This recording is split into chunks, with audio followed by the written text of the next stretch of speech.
Hello everyone, welcome back to the Vinci Hair Podcast. I'm Josh and today we've got a very, very special guest indeed. Actually a very good friend of mine as well. Ben, welcome to the show. Thank you so much for having me. It's great to be here. How's it all going? It's going really well. I'm living the dream. Living the dream now, but before we went live now, you were saying that you're living on a boat. I am, yeah. I've just recently got married and we were looking at places to buy, where to go. And I fell in love with a boat. I know it sounds absolutely mental, but yeah, we were looking at boats, and they were now doing these luxury barges that you can live on. And you can design the whole interior, you can have underfloor heating, all of it. So it just felt like a no-brainer to me anyway, because suddenly I've got the Thames as my backdrop and Battersea Bridge in the distance, and I'm living on in a 3-bed boat with the most amazing view. So yeah, I thought it was a no-brainer. That's extraordinary. Yeah, and with no mortgage. And with no mortgage? Yeah, so no mortgage for us. We were able to purchase it at a crazy low price. And yeah, now we pay a little bit of Harper rent, but considering what most people are paying for their mortgages, I feel like we've cheated the system a bit. And it's great because it's just, at the moment, it's just my amazing wife and my 2 dogs. They're both Alaskan Klekai, and if you don't know what those are, they look like small wolves / huskies. Yeah. And they can be very vocal at times. But yeah, it's very easy. You just take them for a walk, go up and down the Thames with them, and they're very happy. So alongside buying boats and whatever else you're getting up to, bought a gym, or own a gym, should I say? Yeah, own a couple of gyms. Both do very different things, but the latest one is Arete. And it very much specializes in focusing on the person and that bespoke nature of helping people understand their movement anatomy and their mechanics. And then we do a lot of things like small group personal training. We also have a spa as well. And we also specialize in body transformation. So it really is a one-stop shop for health and fitness. And I'm very proud of what it's becoming. What made you go down that route? And what made you do? You said both are a bit different. Yeah, one is completely focused around recovery. So my other studio, which is nowhere near completion because we're also integrating lots of tech into it as well. There's some amazing stuff coming out at the moment, which I'm sure we'll touch on a little bit later. But stuff to do with AI, which is taking automated screenshots of people and being able to diagnose people on a doctor's level based on skins, mold, everything, and also body fat percentage. So we're really at the cutting edge of tech at the moment. And then for me, where my role comes into that company is that you still need that element of understanding people's pain, understanding their movement. And as a movement specialist, it's such a joy. I love my job so much because every single person is a different case study, is a different puzzle. And it means we're able to work out what they need, and then we're able to put that into essentially a new system that will then basically help create their programming for them in a beautiful facility with the most incredible state-of-the-art bits of kit. But that is nowhere near completion, so I'm going to keep some of that under wraps. Probably shouldn't have even told you that, actually. I'm going to get a slap on the wrist. Yeah, Disclaimer. I'm going to get a slap on the wrist. We can edit that out. But anyway, yeah, so two very different studios. One very much centered around health and healing. We're going to be having some blood works done in the other one as well.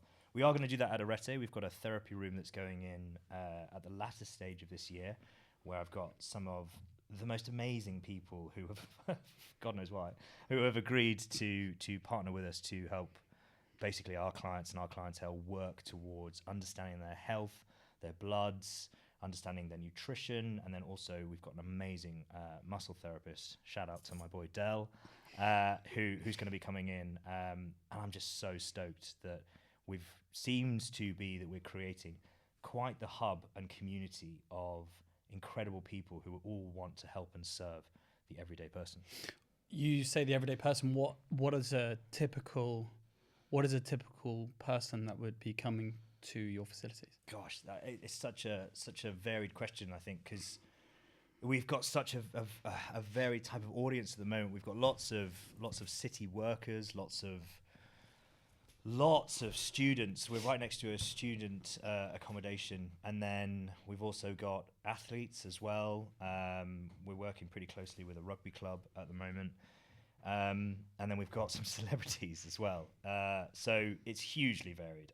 But I think it's because of what we're providing as a company, which is so unique to each individual, and we're still able to deliver it and create such an awesome community. And I think that people want to be a part of that. I feel like there's a huge change in the modality towards health and fitness at the moment, where people are really wanting to invest and take a little bit more ownership in terms of what they need for their future and for their health and their lifestyle. And I'm really enjoying seeing how there seems to be much more of a theme, even in the younger generation now, of people really wanting to put their health first. And I think that what we're trying to create at my current facility is a vast spectrum of things that can do that, whether it be from the recovery sector, or whether it be taking better care of yourself, moving better, or even the more vain side of transformation. But it's all a part of something that we're providing. And I think because of the programming and because of the understanding of one of my business mantras is people first, mission always, where we always bring it back to the person. We're always thinking like we are working with people at the end of the day, and life happens, but we still have a mission statement that we need to get to. So yeah. What's it's interesting you said about I mean certainly in recent years, obviously I think people have become a lot more aware of their health. I think COVID might have also kicked that. I think kicked a lot of people up the arse basically to go out there, and I think a lot of people also saw the sort of the comorbidity rates as well with COVID. What do you, outside of that, what do you put that down to? I mean, you mentioned just there briefly that young people as well, particularly young guys as well, are getting really into it a lot earlier. What do you put that down to? What do you think is the reason of this big uptake? I think there's a few things. I think there's always trends that essentially will be happening when it comes to health and fitness. But I think what we're seeing now is, especially in the younger generation, that there's a lot more accessible knowledge. And I think that because of the nature of things like this, people being able to have education at their hands that is readily accessible, that is available to them, and with far less barriers. I mean, goodness me, when we first started doing training and started doing fitness, there were so many barriers, there were so many contrary opinions, and none of it really backed correctly by science. And I think what we're seeing now is people really actually leaning into what works, what is actually good for people. And I think because of the nature of that being available for people in a ready to understand, ready to digest manner, in a way that doesn't feel like it's being forced upon you in an education setting. It's being given to you freely through conversation, through media, through any channel that you use. And I think that because of that, I feel that it's a lot more of a understanding for the younger generation that they have access to that, and therefore the reasons for wanting to better yourself are far greater, and the knowledge is there, and then the response is there. So you can see how people are taking that initiative and then seeing change in themselves.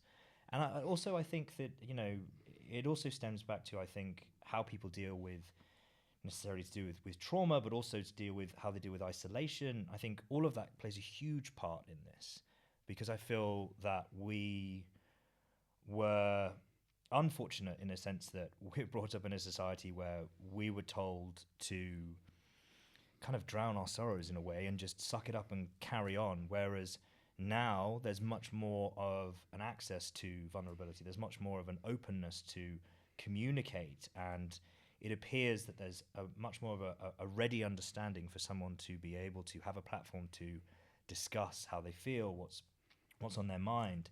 And I think that the communities that we're seeing sprout up around health and fitness for younger people, but also for anyone really. It's not really just specifically for younger people, but we are noticing that there is much more of an uptake from younger people because they're choosing their health more. However, that being said, it's that catch-22 that there are other vices that I'm noticing more of a trend in. For younger people, there's more access to things like cannabis.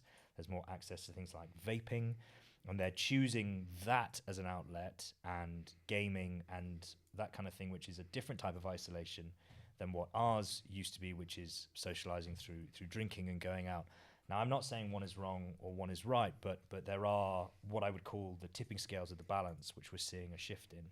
And I think a lot of that is down to what people are deeming as fashionable or trendy. And I think we are seeing a shift in that at the moment. I mean, I speak to a lot of friends of mine who go to the gym, quote unquote, and a lot of it is less for physique and more for the head. Yeah, absolutely. It seems to me to be it's funny actually. A good friend of mine, he actually runs the Pure Gym down in Wimbledon, right? And we were talking, and I said to him, out of curiosity, what's sort of the makeup of people that you've got? And he said we've got about 3,000 members roughly for that's part of that gym. And I said what's the makeup between men and women? He said about 80% are men, which is interesting. And he said of them about 30% come twice a week. So he was just talking about the numbers, but interesting. He said when you break down the reasons why people come, it's not to look like the Arnies of the 80s.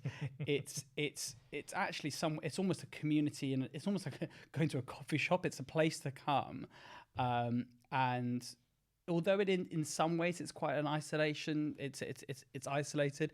They say that they go there really for their head, for their mental health, rather than their quote unquote physical health. I mean, I'm not surprised. There's so many benefits to weight training specifically, but training in general around mental health, and I feel that it's great that you've commented on this, especially with the month that we're in now with Men's Mental Health Awareness Month. I think it's important that we comment on this, that for lots of men, the outlet a lot of the time isn't there. The care and the conversation isn't really there, and so men have to find something where they are essentially negotiating with themselves to deal with a very strong and hard set of emotions and conversations inside their own heads. And to be honest, there is a lot of benefits to isolating oneself in fitness, because it really does take you from out of your mind into your body.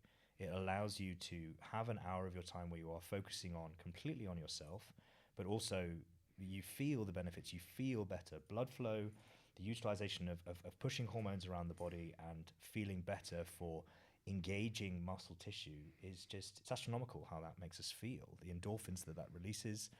And it makes sense that for people who struggle to communicate, who struggle to allow themselves to have that vulnerability through conversation, that they would choose something that gives them a sense of release and a sense of re-empowering themselves in training. So yeah, I'm not surprised that those numbers which you just mentioned are so high.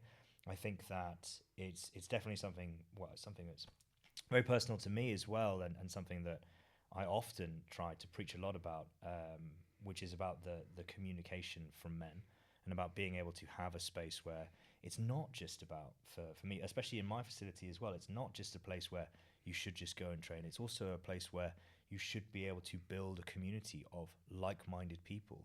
I mean, the gym is amazing for that. And well, not just the gym, but training in general is amazing for that. Building these communities of people who are seeking to better themselves, but also who might want to find themselves surrounded by like-minded people who are also going through something.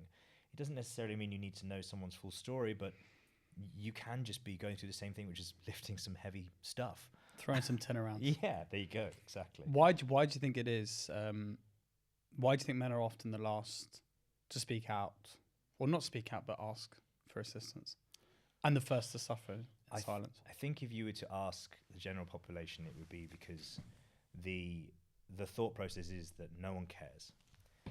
And it's not something I agree with, but I think that is definitely the general consensus. And I think there's a lot of fear. I mean, there's two things which I often talk about with clients, which I say is often the truth is it's often either anger or fear, and both are actually the same thing. And essentially, what most men are surrounded by, because they feel like they can't speak or they won't be heard, is either anger or fear. They're either afraid of the fact that they will be judged, or they will be seen as not manly, or they will, in fact, say something which might be taken or construed in the wrong way because they can't articulate themselves in a certain manner, or that someone will instantly jump onto something and they'll be labeled as something which they don't want to be labeled as. And there is so much now, especially, that is surrounding men, where we are being consistently put into brackets and consistently told what we are, or consistently told what it is to be a man, or consistently told how to be manly, or that, and all of that is also massively contradicting. All of those points now, and I get why it's totally confusing for young men and men our age right now to assert yourself as being. If I say to you, "Oh, I think one of my characteristics is that I'm dominant and confident," someone else turn around being, "Yeah, you're aggressive misogynist," and you'd be like, "That's not what I said." Yeah, I know. Listen, I know. It's and I have to say, I mean, I can navigate it. I think about my 6-year-old boy. Of course, yeah. The trajectory that we're going on. I mean, what it's a minefield now. God knows what it's going to be like for him. But you're right. It's the contradictory nature. Of course. So I mean, but then it's the same as. I mean, it's difficult. We're putting this in isolation when we're specifically talking about men. It's not that I'm saying that women have it easy either, because that is not true either. There are absolutely struggles that women go through on a daily basis that you and I will never have to go through, and thank God, because they are awful. But at the moment, there is, I think it is the consistent lack of allowing men to have a space to communicate. It is the consistent lack of the ability to allow men to be strong and confident in themselves because they are afraid or angry about the aspects of how that will be viewed. And they feel like they cannot express that, or they might not feel like they have the ability to express that. And I feel like that is where it is dangerous. And that is why, I mean, for me, I always tell people to have a code. And I said, you are not going to be everyone's cup of tea. You're not going to be somebody who works for everyone. That is not how life works, because life without imbalance and life without arguments and discussion and passion is pointless. There is no yin without yang, and you absolutely have to be able to express yourself and express your opinions. That is super important. But at the same time, you also need to have a code. You need to know who you are. You need to have the confidence to be able to hold yourself and hold your opinions strongly. But also at the same time, you need to not use aggression to put upon your opinions upon anyone. And that is just my opinion and part of what I believe is my code. I think that loyalty and confidence are all super, super important.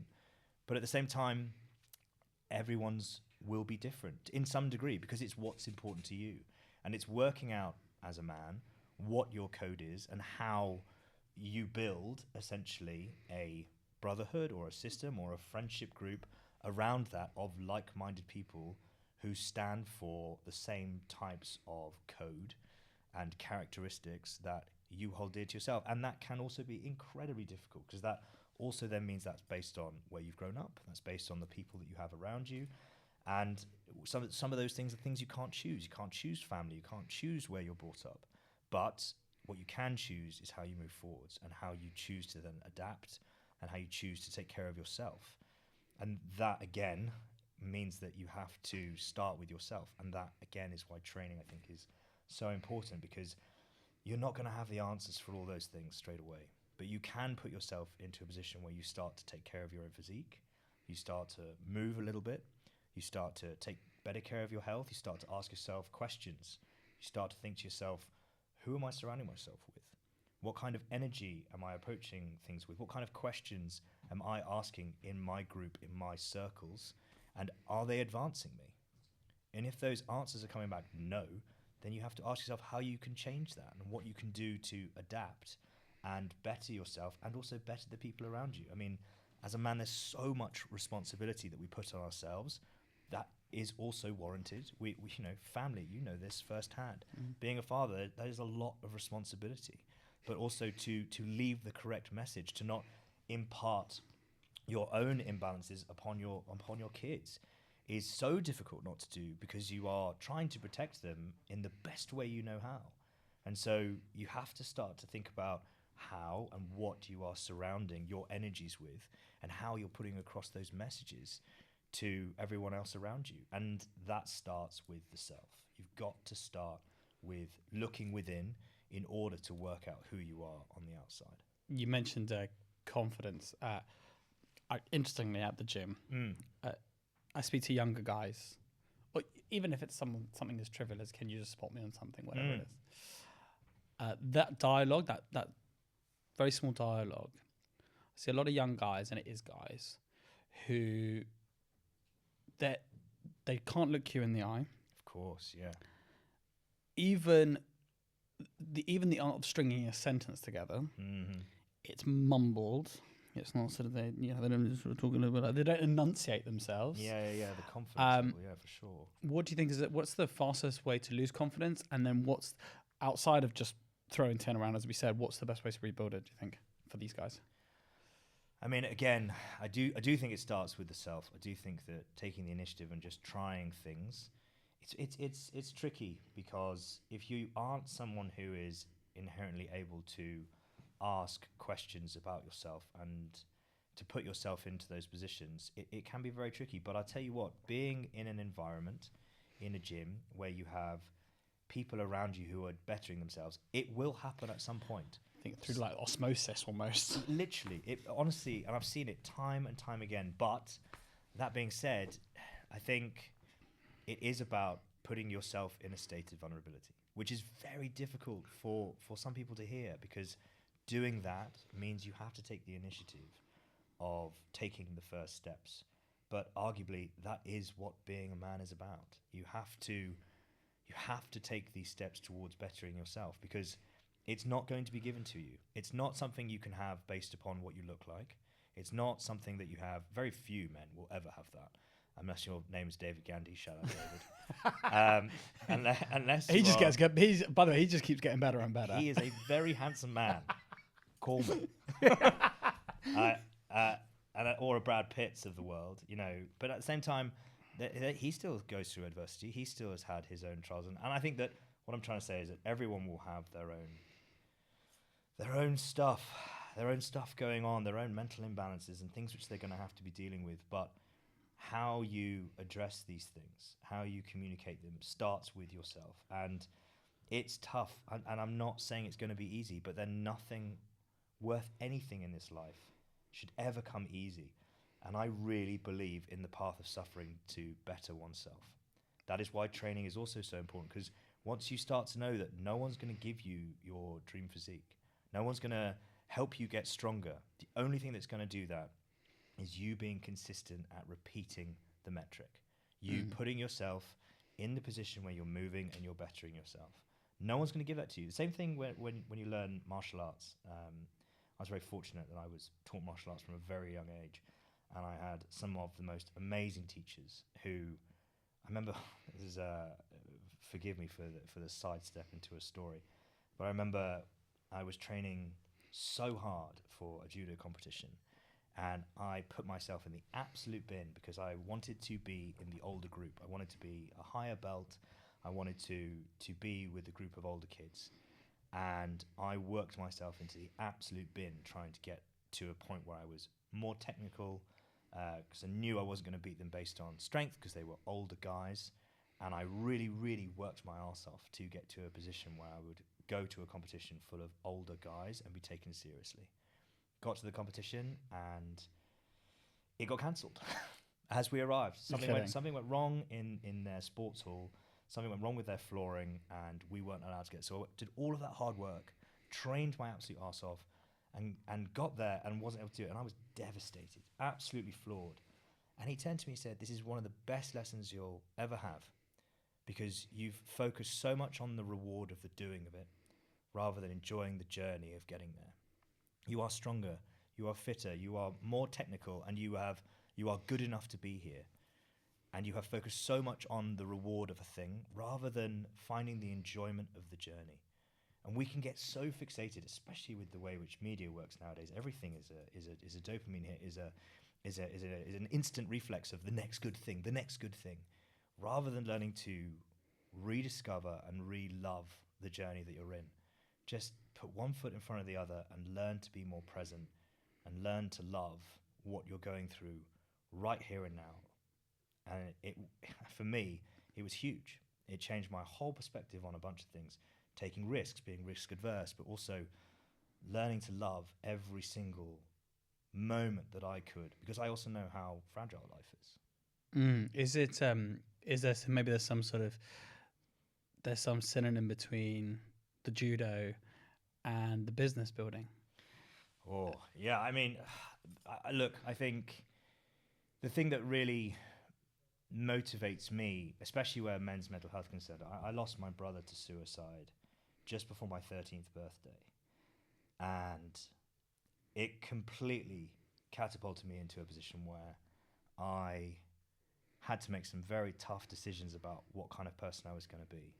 I had to ask myself some really hard questions at that age, because suddenly I wasn't able to necessarily talk to my parents about it because of what they were going through, and I felt like I didn't want to burden them.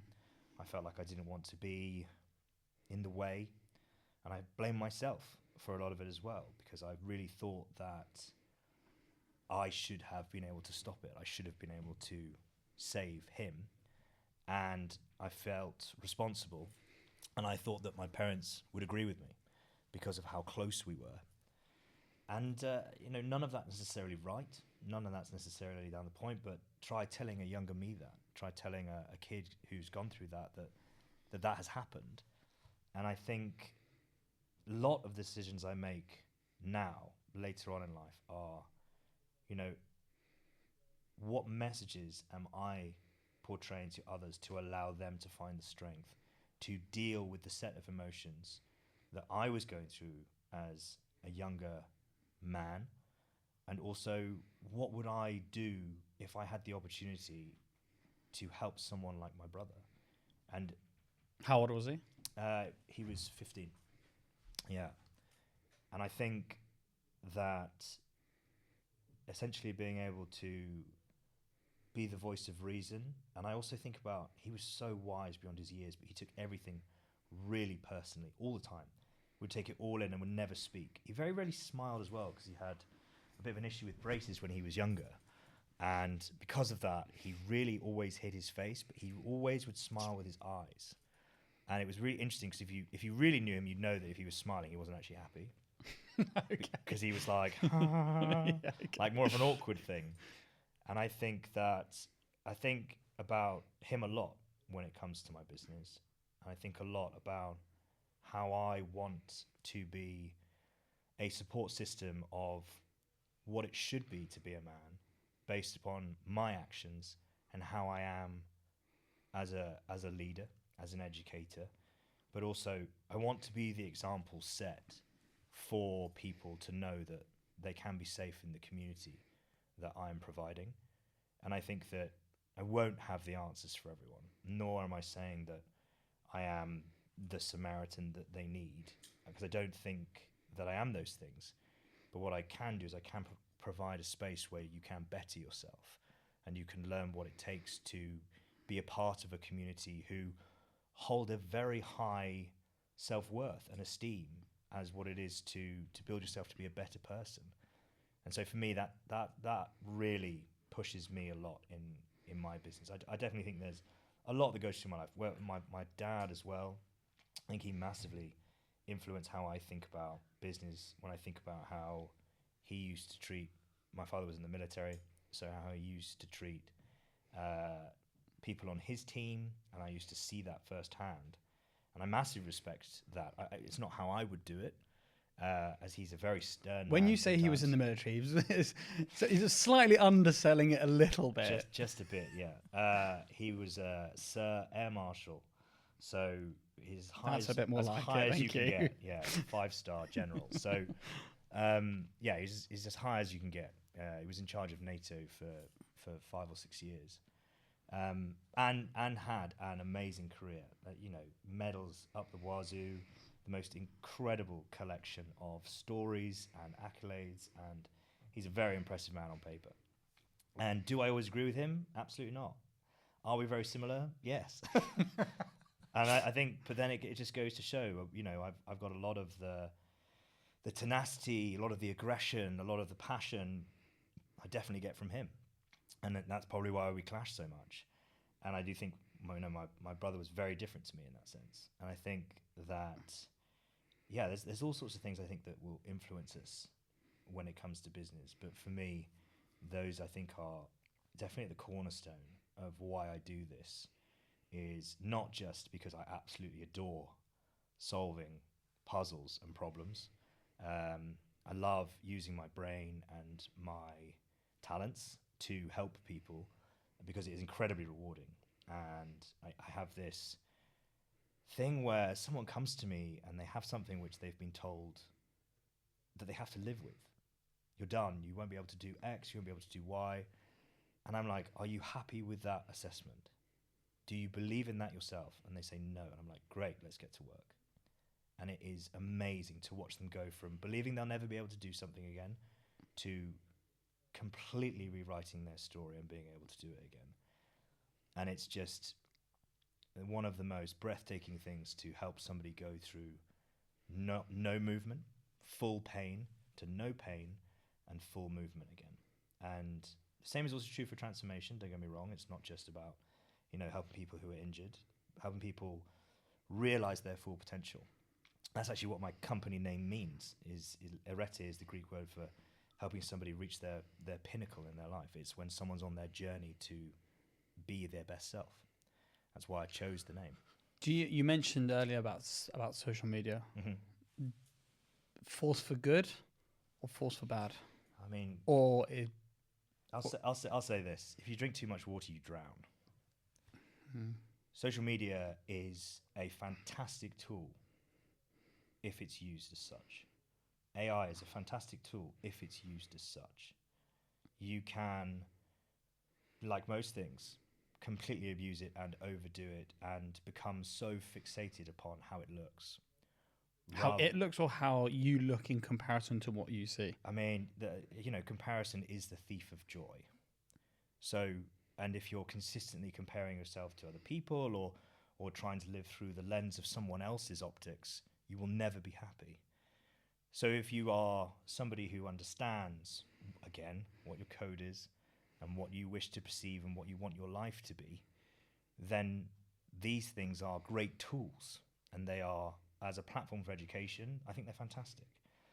Misinformation is a shame. Bro science. Yeah, I mean, but there's also a lot to be said for people trying to articulate their opinions. What needs to happen better is how we manage that and how we then correct it and how we become more open to the idea of correction rather than it being an attack. I see so many videos now of people commenting upon other people's videos. Yeah, I see this. And I'm like, wow, that is your full-time job, isn't it? That just needing to comment on someone else's life, which I think is a shame because it's just people trying. It's just people trying to understand and do things differently. I think there's a lot wrong with social media, but actually I think there are some good people in this world, and there are a lot of good people in this world, just like there are a lot of bad. And there are a lot of people who actually want to help people and educate people. And it is about, again, knowing how to sift through and find these people. And a lot of it comes and starts from an understanding of what kind of person you want to be. Because then you'll think about the circles that you're in and the conversations you're having, the books that you need to be reading. Because they will recommend people, and then you will meet other people who will recommend things who are also reading and understanding those narratives. And by God, fine, have an opinion. Go and do something and say, really didn't like that. And that's okay too. Doesn't mean you have to then, blackmail somebody with your opinions. For goodness sake, just have an opinion, but you don't always need to use it with such aggression or such fear. Do you think we're overindulged with way too much information sometimes? Oh, of course. I mean, that's the nature of what everyone wants, right? I mean, we have created a God in our image, right? That's what AI is. We have essentially created something in order to fill that void of the thing that we were hoping made us, which I think is almost comical, actually. Well, we've seen the films. We know how this ends, right? God. Right, straight back to the robots. Let's go. Yeah, I mean, Elon, if you're watching this, I am a friend. Okay, please don't send your iRobots to get me. No, I think that it is terrifying. It is absolutely terrifying to see how fast we're advancing, but it is also exciting. Tech is also, we are entering into the stages of finally being able to eradicate Parkinson's. We are refinding ways to open up the optics around the nerves of the eyes to be able to see again. We are helping people who thought that they were going to be paralyzed for the rest of their lives with neurochips being able to move again. So none of this would have been possible. I mean, the new neurochips are fascinating because AI is able to create some of the most accurate spaces and drives that would take us thousands of years, if we're being honest, in order to come up with the data to do. And AI is doing it in, seconds. And so because of that, we are now actually entering into a phase where fixing people with full-time paralysis is becoming a thing. And that's wild, isn't it? Wild, absolutely wild. Now, we're also entering into a stage where world shortage is becoming a thing. So the balance is massively starting to teeter again. But I think, again, the problem with our world at the moment is we are awful at communication with other countries. And What do you mean by that? I don't think we're in a set position at the moment where we are articulating to each other from a place of openness. I think everything is always coming from a place of wanting power or pushing upon power upon other people. I mean, my personal opinions on these things we can stay away from politics if you want, but my personal opinions on these things to do with how we dealt with Brexit, how we're now dealing with the re-engagement of Europe, how Russia is behaving. I think that a lot of the communication channels are incredibly poor, and it's because of the nature of not wanting to step on toes and terrified of what the fallout will look like. But then because of that, that also then means that the communication isn't even happening to a level where anything ever gets done. Nothing is ever being resolved. It's just a consistent churning machine of people laying upon their opinions and then nothing happening, which is terrifying. It's it seems almost sort of counterintuitive, doesn't it, that we have access to so much communication and yet in a way we don't. Yeah, absolutely. But again, I think this age-old saying of those are the things you cannot quantify, so why worry? And I think that's absolutely bang on. For most people, the reality is that none of this will matter to them and they will never care about it because it's not affecting them. Until it affects you, it shouldn't affect you. And don't get me wrong, that also leads to people burying their head in the sand and never acknowledging the outside world, and that is bad. But I also think that sometimes you also have to understand that you're not always going to have the answers, and the way that media is done at the moment is terrifying. Everything is always and terrible. Yeah, it is 100% centered around fear mongering. And again, that thing I said before, everything is being centered around fear and anger at the moment. Nothing is centered around resolution, vulnerability, communication. And I think that for me, anyway, these aren't things you can do anything about. Certainly not me. We're having a lovely conversation about it now, but the reality of Putin and I having a sit-down conversation is very slim. Not impossible. I am open. Listen, he quite likes working out by all accounts. He does. So he's also very proficient at judo. He's very proficient at judo. Actually, he's in 3 different martial arts, like myself. So you still doing the martial arts? Yeah, a little bit. Not as much as I used to. Sadly, the time for me has had to start to become a lot more about the things I can do and the things I have access to. So I do a lot more weight training and fitness, and I kind of focus on that. And every now and again, I will see if I still have the skill, and I'll do it specifically for an entire month. But then I do my whole training cycle based on a mesocycle. So I will... A what? A mesocycle. So it's a year's worth of training.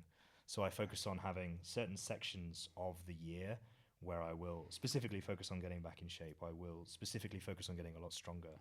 I will go away and relearn a skill or learn a new skill. And so I kind of focus on doing that, and it helps kind of balance out what that looks like in a year rather than just doing the same thing monotonously. I like to have a cycle of putting myself in the bin and working very hard, and then other times where I focus on improving myself in different ways. Being a gym goer that you've been going for, I mean, for as long, well, obviously since you're doing judo, have you seen, and I've seen this certainly in my gym, the uptake of steroids and people taking steroids? Oh my God, yes. Oh yeah. It's not even, it's so passe now. Yeah, I think I'm glad you brought it up, because it is something that people shy away from, and I think that's as a in shame. shy away from taking it, or shy away from the subject of it? Shy away from the subject, shy away from the conversation. I think that we are so ready and available when it comes to hormone regulation for women, where there are lots of stuff and help out there to help women with hormone regulation. There is very little for men, and I am glad to see that it is turning around. However, the abuse of which is scary, because people are getting it and not doing it in a way which is supposed to be for their health. They're doing it for the vanity purposes, and then they're wondering why their heart explodes, or their kidneys don't function. And it's because, like most things, as we've mentioned before, this idea of the rush, instant gratification. Exactly. Yeah. And it's this, well, I want to be huge, so I'll do what that guy did. And because that knowledge is now out there, and somebody who is an influencer is always talking about how they're doing loads of gear, I'll do exactly the same as him, and I'll look like him. And end up looking like Ronnie Coleman after like a couple of weeks. Oh God, it is terrifying. that has become a theme. That accessibility of that stuff has become a theme, and that is scary because it's not centered around health. But then, I mean, gosh, people abuse alcohol to the absolute extremes. People abuse drugs to the absolute extremes.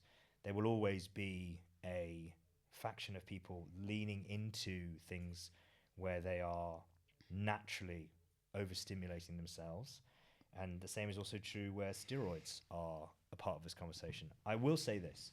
I am excited for the future of enhancements, as I think that looking down the line from a recovery perspective, I think that seeing how people are starting to use more peptides, and how we're thinking more about how we can naturally start to ignite the body's natural hormone structure, and using chemistry to actually better oneself and fix oneself, and naturally start to reintroduce things to aid and help us, much safer. Almost impossible to really over abuse that stuff. And explain what peptides are for those who don't know. Okay, so if a steroid is a chemical compound that we're introducing to the body that binds onto androgens in our body, a peptide essentially is helping our body to naturally secrete the hormones itself.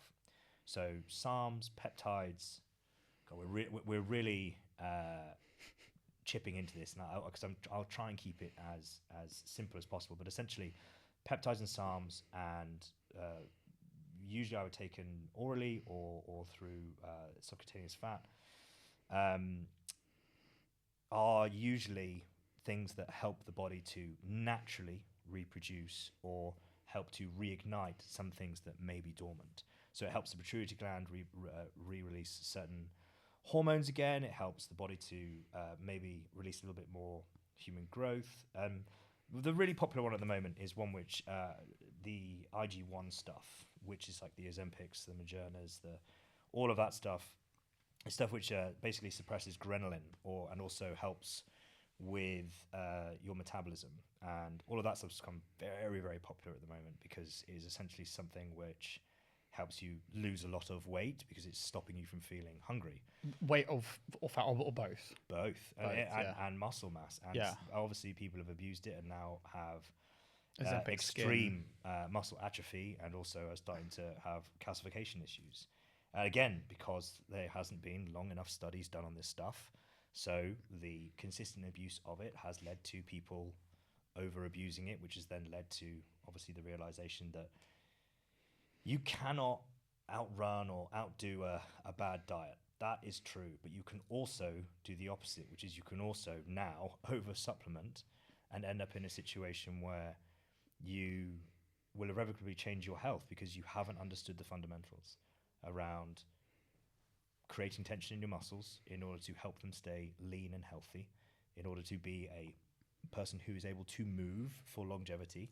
And also you haven't understood the fundamentals around nutrition. So the importance of proteins, carbs, fats, and micronutrients. And because you've jumped straight down into the deep end of taking something to supplement for that, you are essentially capping yourself because you haven't actually done the correct amount of work in order to do that. And that's, I think, what people make the huge mistake of, is they see a celebrity who is endorsing something, or they see somebody famous who's taken it and it's obviously worked for. But what they don't realize is all of the other things which they're paying for to have to help to stay healthy and to stay on track with things. So yeah, I digress. But essentially, there are lots of newfound products which are coming out around health. There's a body protective compound, which is super exciting, and seeing how that's being developed. TB500 as well, which is also a fantastic new peptide, which is having some significant effects for people who were originally told they wouldn't be able to use certain ligaments, joints, or movements again, are suddenly finding that they can. But that also means, I would also like to highlight that I do think that some people should do TRT, as the benefits for that, which is testosterone replacement therapy, are going to be incredibly helpful for them. And I do think that for some men, they will notice significant changes. And I think that getting your blood works done, and because we now have access to that, because it's never been easier to have access to this stuff, and also because you have ChatGPT, you can put your information into an AI generator machine. There are other AI generators available. We're not sponsored by Chat. No, OpenAI, don't worry. I just also, I'm friends to all of you. I think when the machines rise. So when Skynet take over, yeah, because it's going to be out there somewhere. So now we know. I think that because that stuff is at your fingertips, you can put in that information and it will respond to you in a way that is seriously beneficial for your own health. You can learn a lot about yourself from the deficiencies that you have, from the things you're not able to absorb, and you can ask a AI generator to help you understand this stuff now, because in the past it was very difficult to do that, because they would send you a bunch of stuff for most people. They'd be like, what the hell's a millimole, and why do I need K with vitamin D, and all of that knowledge. Suddenly you're like, well, I don't know what to do with that. Great, I'm so glad I just spent 600 odd quid on a blood survey and I have no idea what the hell they've just sent me. I'm deficient is what it says. Great. What does that mean? But now you can put it into something that can actually tell you what you need to do and help you with that. And you don't need to spend a fortune now. Blood tests are extremely great. There's this whole bunch of fantastic ones out there at the moment. There's Thrive, there's Randox, fantastic facility. They're also doing wonderful things with Olympic athletes and helping them stay on track at the moment. A really, really fantastic company. Can't recommend them highly enough. Yeah, I mean, I'm not endorsed by them either. Other companies are available. But I do think that now we can start to learn things for ourselves, to better ourselves, and it isn't that hard to do, because again, the use of tech can be great. And in this sense, I think this is an area which is quite exciting, and the fact that we have access to supplementation, because I think that that's going to be the future. People are. I mean, look at what's his name? Bless him. Is it Brian Johnson? Yes, it is Brian Johnson, the man who's going to live to 1,000 years old. He, all the stuff he's doing to advance himself and to age himself better. That is incredibly exciting. Now, he is an extremist, and he's deliberately being polarizing to push a narrative to help with change. But I think that what he's highlighting is that there are people who are going to want that, who are going to specifically be trying and pushing themselves for the future of bettering themselves. And I think that it's exciting. It's exciting to see where all of that stuff goes and to have access to it. My worry is that, I mean, it's already happening, where people are trying to get things banned or trying to have them removed, and then the science then will get stopped. The same reason which it did for almost all of the steroids, is they were banned and they were made illegal because of the abuse of them. But because of that, also the science then stopped, because they weren't readily available to be changed. And I would argue, if the science had been allowed to continue with that, we probably could have come up with some incredibly sophisticated compounds and access to change for health, which would have been astronomical, I think, for the future of health. It's interesting you said there was in New Zealand. Remember the sort of that period of time with the legal highs? Yeah. Remember that where it was like Yeah, it was MCAT or whatever it was. Yeah. It was basically like plant food or it was like weed killer. Anyway, there was because in order to get drugs from South America to New Zealand is obviously a long way, they would create these legal highs, and every time the government made it illegal, the chemical structure had to change. And they did, and then they made that illegal. Then the chemical structure changed, and eventually, the importance of changing the chemical structure overtook not killing your customers effectively. And so, actually, weirdly enough, it became more dangerous by virtue of banning it than it would have been had they had not done it. So there's a sort of an interesting cycle, which coming back to what you were saying about the steroids. What I found quite interesting about Ozempic was also the public nature of men taking it.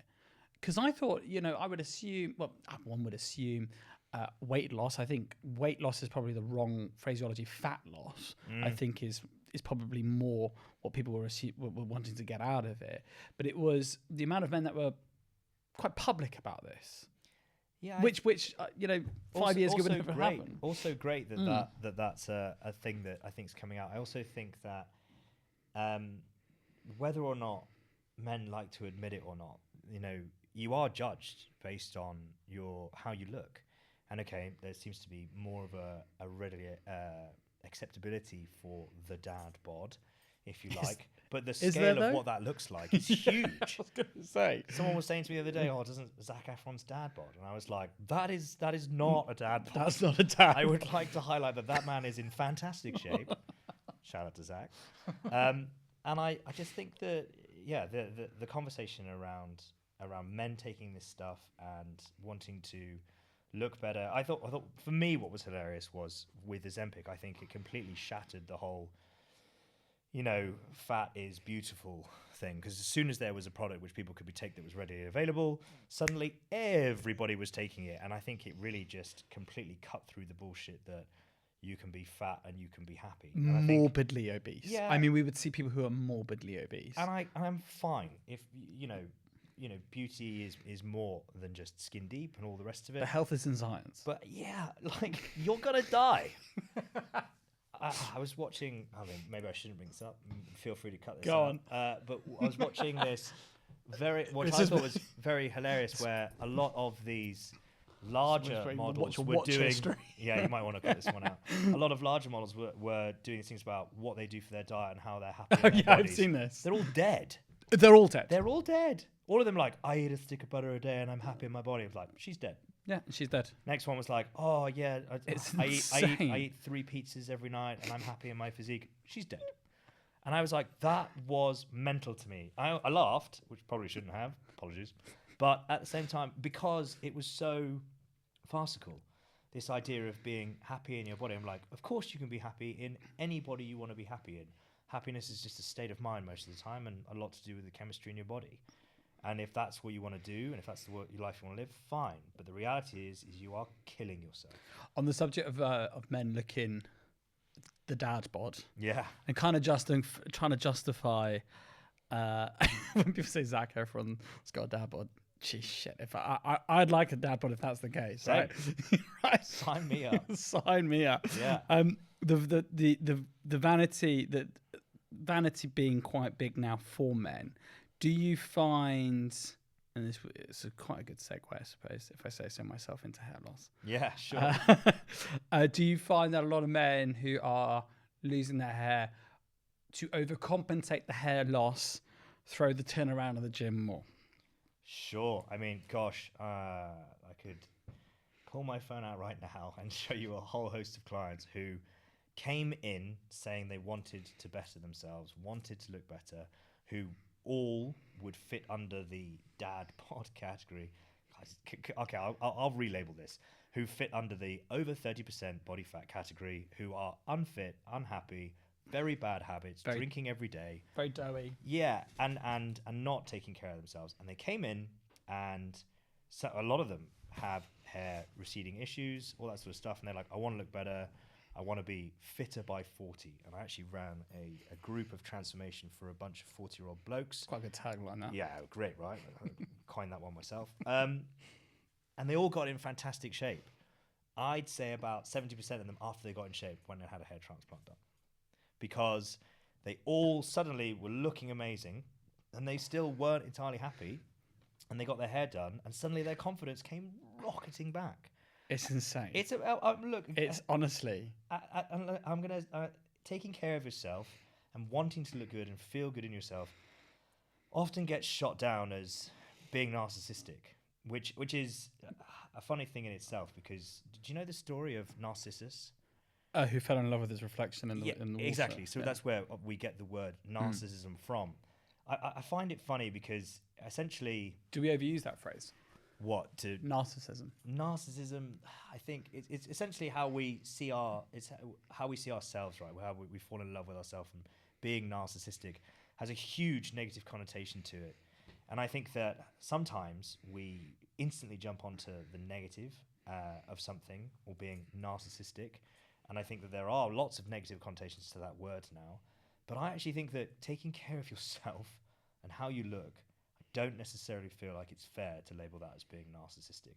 Taking it too far and literally falling in love with yourself like he did and being drowned in his own reflection, fine. Yeah. Possibly pushed it out a bit too far. Yeah, again, you know, too much of a good You're thing. the man who lives on the water, by the way. Yeah, I've got to be careful. It's a good job I can swim.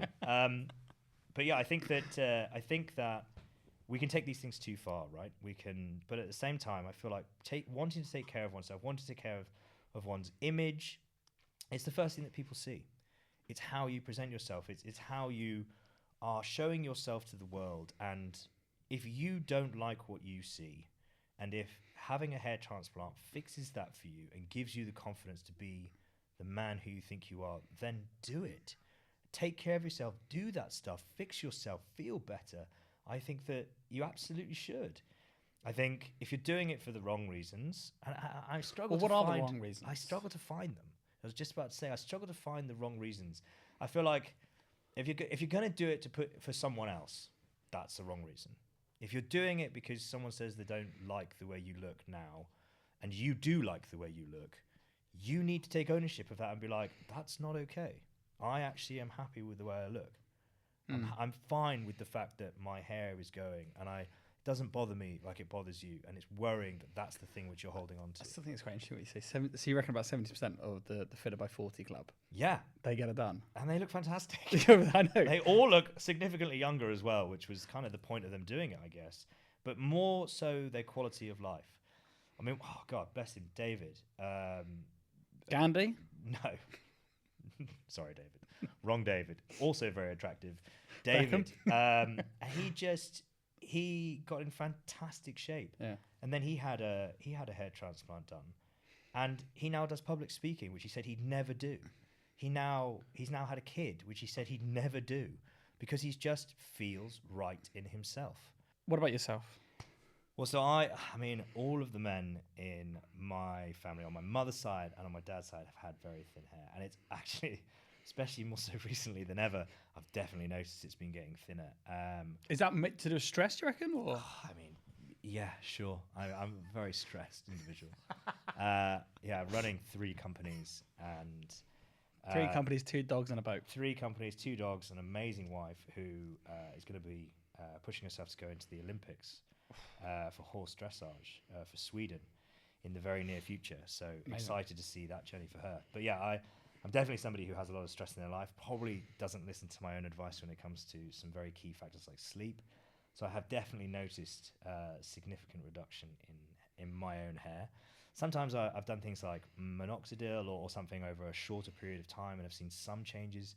But I actually went and had some mesotherapy done recently at Vinci Hair, and it was just great to sit down and have a professional really just kind of dumb it down for me, make me understand like what the hell is going on. Do I need something that, because I do think it's important. I do think that A lot of confidence comes from how I look. I do feel that I am public facing. I am consistently doing talks. I work for charities as well, and I feel like I am proud of how I look. I take a lot of care with how I look, and it does stilt you, absolutely, to feel like you're losing a part of yourself, a part of your identity. I used to have such lovely, luscious locks, and like Samson. Well, all my strength's gone now. But yeah, I definitely. It's definitely great to be able to sit with such a cosmic professional who was able to talk about the type of solutions which actually really aren't that invasive, and to have a really specific program lined out for me, and to know that it's something which can be solved without having to have I would say quite a scary, in my opinion, quite a scary transplant. But also even hearing about what comes into that and how it's actually not that bad. And I think that his knowledge is so profound, and his ability to be able to communicate something something I love as well is passionate people talking about what they know with such intellect. Hearing him talk about that stuff, and he's also just got a book that he's done recently as well, and some of the stuff in there, I was having a little read. He very kindly gave it to me. Shameless plug. Well, honestly, if you are thinking about doing something like this, I would highly recommend. His book is great because it really does highlight some of the things in there. There's some good conversations about red light therapy. There's some great stuff about like just general hair care that you can be doing. And he and I, much like we have today, got very sidetracked talking about supplementation, talking about what you can take, the things you can do for it. And we were talking a lot about how that affects men, and essentially what men can do to improve it, even before all of this stuff happens. And a lot of it, again, stems to just taking better care of yourself. So it was, not scary at all. And he was just great. I think that if you are considering it, you definitely should do your own research into it, but also there are some really great resources out there, and I think Vinci hair is a fantastic option for that. Well, on that note, ladies and gents, I think that's a belter. That is. You had a way to get into a set up a loudspeaker to get into people's heads, but given that it is mental health month, men's heads. I love the 50 by 40 sentence, but what is a sentence that you would like them to hear? It is always darkest before the dawn, and remember, if you communicate it, it can be managed. Listen, dude, it's been really great to have you here. Hey, what a pleasure, and thank you for letting me ramble on. Dude, we got to get you back. There's lots more. There's tons we can talk about. Not least for who winning a fight between you and Putin. Putin. 100%. But anyway, that's a wrap for today, guys. Thank you very much for joining, and stay tuned for the next one.